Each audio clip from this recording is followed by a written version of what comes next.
आचार्य भगवान कहते हैं ये तो 48 ताले थे। कितने ताले? 48 ताले। अगर 48,000 ताले भी होते तो भी टूटने पड़ते।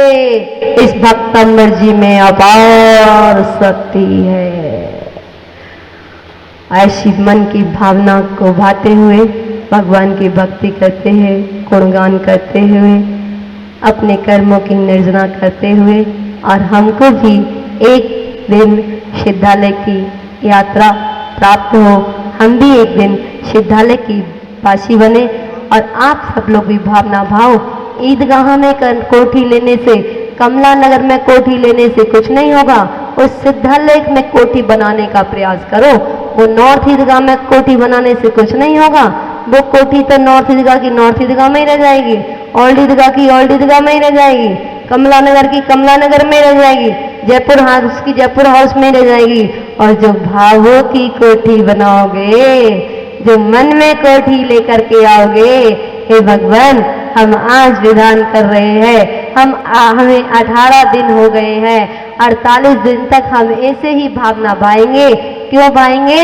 जब तक हमारी सिद्धालय में कोठी नहीं बन जाएगी। भगवान हम आपसे एक ही चीज लेने आए हैं, बस एक ही चीज लेने आए हैं। हम आपको विश्वास दिलाते हैं, आपसे प्रॉमिस करते हैं, वादा करते हैं। मुझे है काम ईश्वर से, जगत रूठे तो रूठन दे। मुझे है काम ईश्वर से, जगत रूठे तो रूठन दे। हे भगवान अब मेरा संसार में कोई नहीं है। अब मैं पक्का वादा करता हूँ, मैं अपने वादे को कभी तोड़ूंगा नहीं। मैं 48 दिन तक नहीं, जब तक मेरा जन्म मरण नहीं मिटेगा तब तक मैं एक ही भाव पाऊंगा कि सिद्धालय में मेरी भी कोठी बने।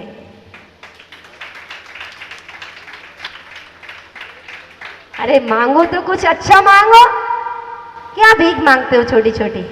हमारे बेटे की शादी हो जाए, हमारी बिटिया की शादी हो जाए, हमारी दुकान बन जाए, हमारी गाड़ी आ जाए, हमारी बंगला बन जाए, हमारा ये आ जाए, ये आ जाए, ये सब यही रह जाएगा। कोई ऐसी चीज मांगो, ऐसी चीज मांगो कि दोबारा मांगनी ना पड़े। तदगुण लब्धे, तदगुण लब्धे। जब तदगुण लब्धे मांगोगे ना तो तीनों लोक मांग लिया, और तीनों लोक मांग लिया तो सौ धर्मेंद्र की बुद्धि तो वैसे ही पलट जाएगी। सब कुछ मांग लिया तो इसलिए किसी को पलटाने की जरूरत नहीं है, किसी को हिलाने की जरूरत नहीं है। अपने आप को हिला दो तो दुनिया हिल जाएगी। हम दूसरों को हिलाने में तो लगे रहते हैं पर अपने आप को नहीं हिलाते। और भगवान कहते हैं अपने आप को हिलाओ। एक भाग तदगुण लब्धे।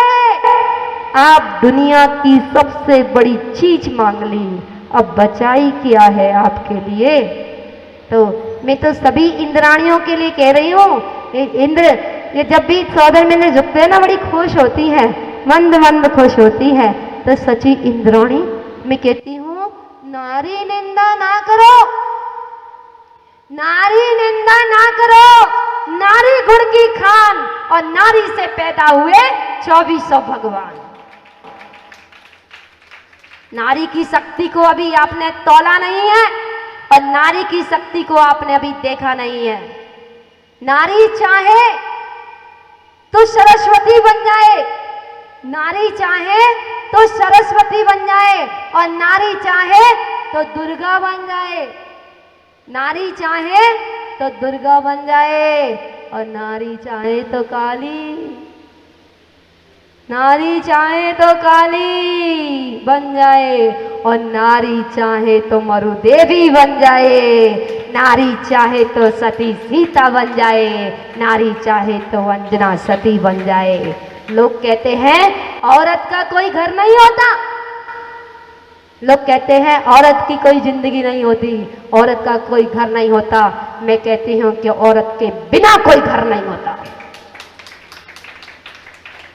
औरत के बिना कोई घर नहीं होता। इसलिए नारी शक्ति को छोटा ना समझे। नारी अपने विवेक को खो देती है। अगर अपने विवेक को साथ में रख के चले तो उसको सारी चीज सहजता में मिल जाएंगी, लेकिन वो अपने ज्ञान को कहाँ रखती है? पीछे, आगे नहीं रखती है। अगर आगे रखे तो बल्ले बल्ले, आगे जो आगे रखते हैं उनके आगे पीछे आ जाती है। दो पीछे होती है। कभी हम छोटे थे तो एक महाराज जी हमें चिढ़ाया करते थे, ऐसे ही हंसी में कहते थे कि झाड़ू वाली माता जी बनना है या पीछे वाली बनना है, झाड़ू वाली माता जी बनना है या पीछे वाली। तो जब हमें समझ में नहीं आता था, मैंने कौन लगाएगा झाड़ू, हम नहीं बनेंगे झाड़ू वाली माता जी, हम तो पीछे वाली बनेंगे ना। तो भगवान ने सुनी या नहीं सुनी? तो आप भी भावना रहो कि अरे बनना है, माँ ही बनना है तो जगत माँ बनो ना, पीछे वाली माँ बनो। शादी कर ली तो क्या हो गया? ये बेटी तो है, दोनों बेटी है यहाँ पे, बिना शादी के भी और शादी के बाद भी। जो फंस गए शादी लड्डू मोती चूर का, जो खाए पछताए, जो नहीं खाए पछताए। जिन्होंने खा लिया वो सोचते हैं भगवान हमें पहले बुद्धि आ जाती तो हम, सौधर्मेंद्र जी पहले बुद्धि आ जाती तो शादी नहीं करते। पक्का है? पक्का? अगर पहले ज्ञान आ जाता कि इतना दुख देखना पड़ेगा, घरा मजदूरी करनी पड़ेगी, पहले एक बैग को लेके चलना पड़ता था, अब 4-4 बैग को एक कंधे पर लांगना, एक श्रीमती जी का बैग लटकाना, एक सारे इतने ढेर सारे सामान को लेकर के चलना। पहले पता होता तो शादी कर दे क्या? हमारे सौधर्मेंद्र जी कह रहे मेरे को पता होती तो मैं तो बिल्कुल नहीं करता शादी। और अनमैरिड से कहो कि शादी मत करो तो वो कहते हैं शादी लड्डू मोती चूर हम खा के ही देख लें, तो पहले खा के देख ले तब।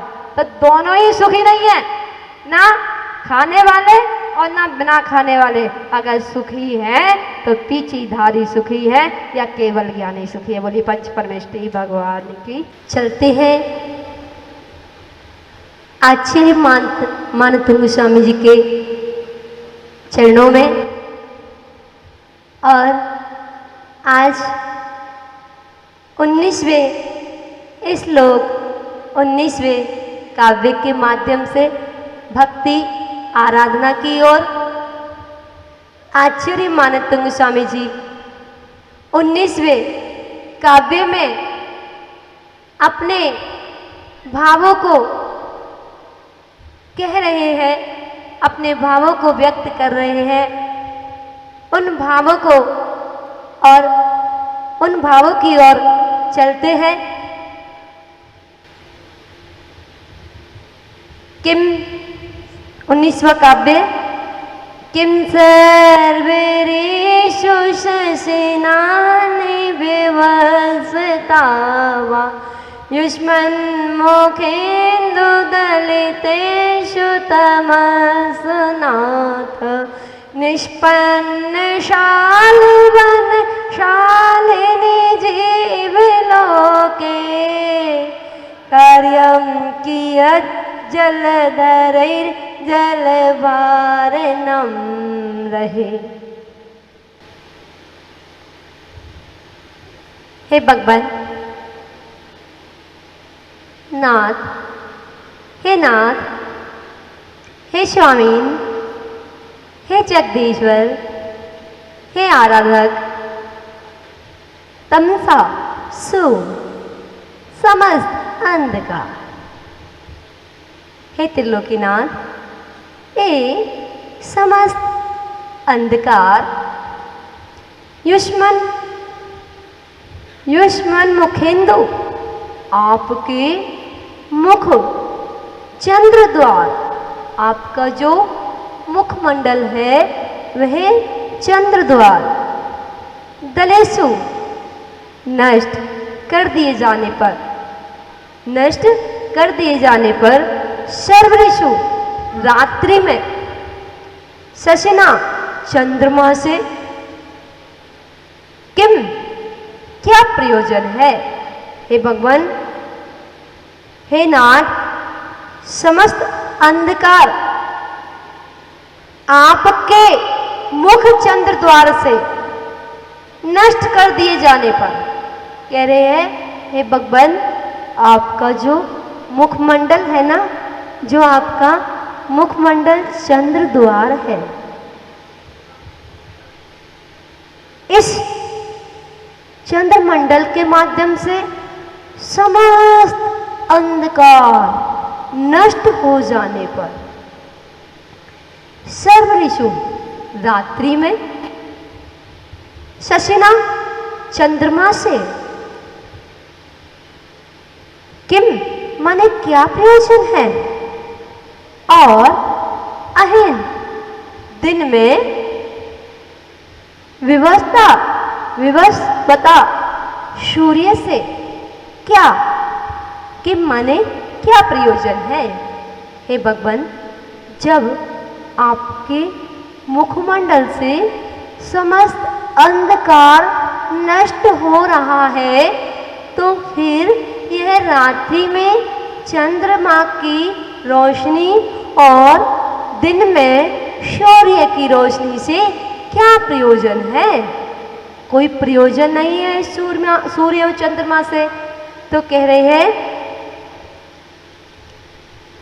जीवलोके, हे भगवान, संसार में निष्पन्न शालिनी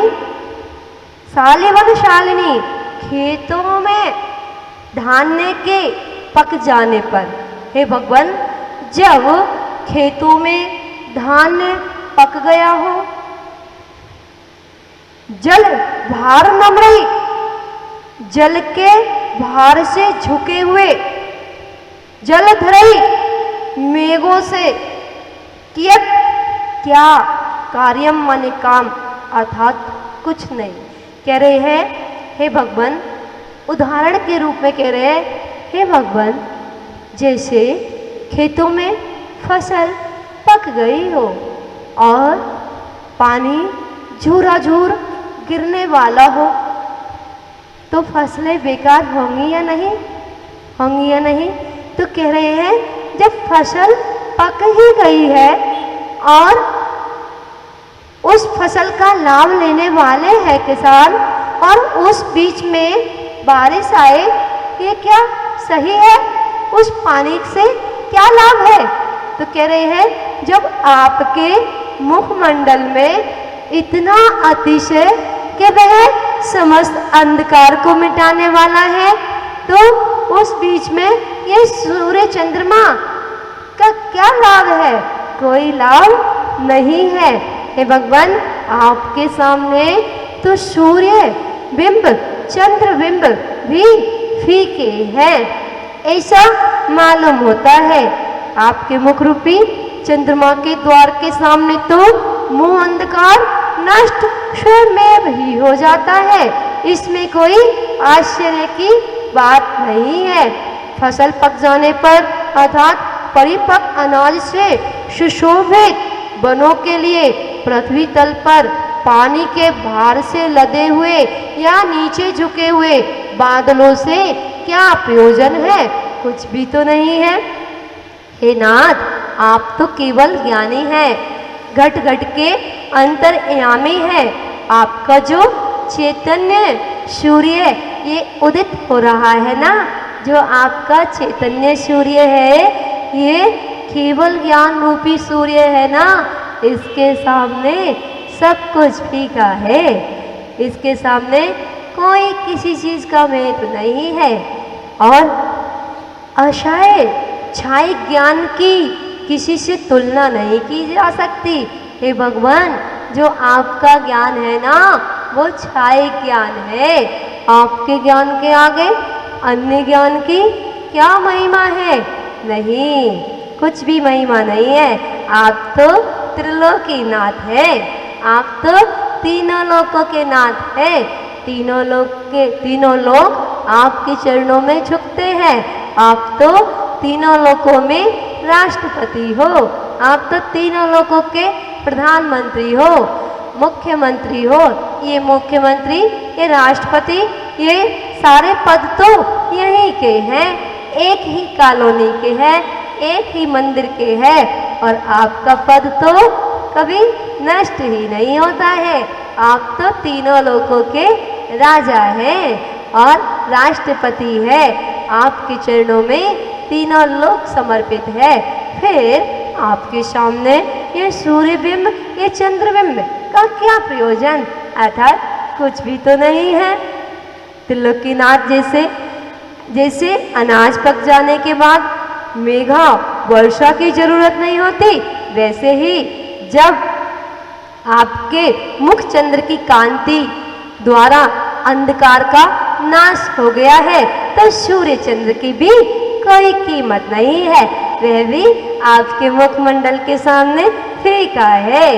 और हे भगवान, जैसे फिर कहा, जैसे भोग भूमि में कल्प वृक्षों के प्रकाश में इतनी चमक होती है कि आपकी चमक के कारण वह सूर्य चंद्रमा दिखाई नहीं देते।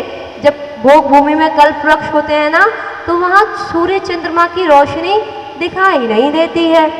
तो उनसे क्या प्रयोजन, जब दिखाई नहीं देते तो क्या प्रयोजन, कोई प्रयोजन नहीं रहता। उसी प्रकार आपके मुख चंद्रमा के आगे तो सूर्य चंद्र का भी तेज फीका है।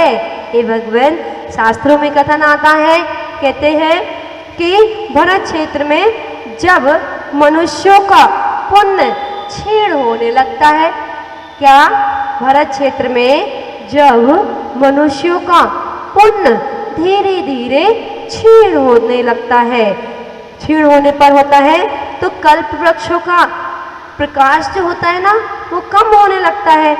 तो कम होने लगता है तो सूर्य चंद्रमा आदि देखकर लोग डर जाते हैं, क्योंकि भोग भूमि में जो कल्प वृक्षों का प्रकाश होता है वहाँ उनको सूर्य चंद्रमा तो दिखाई नहीं देते, लेकिन जैसे जैसे पुण्य क्षीण होने लगता है, कम होने लगता है, तो वे सूर्य चंद्रमा का प्रकाश दिखने लगता है। तो उन मनुष्यों को उस सूर्य चंद्रमा से डर लगने लगता है, देख करके भयभीत होने लगते हैं और कहते हैं, यह क्या हो गया, एकदम अचानक, यह किस चीज की रोशनी है, यह किस चीज का प्रकाश है। तो डरते हैं। तब ऋषभदेव के पिता श्री नाभि राय ने उन्हें समझाया, कहा कि हे भाई, कल्प वृक्ष के पूर्णता तेजस्विता के काल में सूर्य चंद्रमा का प्रकाश छिप जाता है और अब वह कल्प वृक्ष धीरे धीरे विहीन आपके पुण्य के प्रताप का पुण्य कम होता जा रहा है, तो उनकी महिमा भी कम होती जा रही है। तो कह रहे हैं कि अब पुण्य क्षीण होने पर कल्प वृक्षों का तेज घटने से वह सूर्य चंद्रमा दिखने लगे। शाश्वत भोग भूमि में रहने वाले जो युगलिया होते हैं ना, उन जीवों को तो सूर्य चंद्रमा के प्रकाश की आवश्यकता नहीं होती है, क्योंकि उन्हें प्रकाशवान कल्प वृक्ष सुलभ होते हैं। जैसे आपने देखा होगा सुखमाल मुनि के बारे में सुना आपने। सुखमाल मुनि कैसे पालन पोषण हुआ था उनका, उन्होंने कभी सूर्य की रोशनी नहीं देखी, कभी दीपक की ये लो उन्होंने नहीं देखी। जब एक बार वो किस चीज में रहते थे, वो रत्नों में, उन्होंने रत्नों का प्रकाश देखा था। उनकी माँ को पता चल गया था कि अगर इन्होंने किन्हीं मुनिराज के दर्शन कर लिए तो इनको वैराग्य हो जाएगा।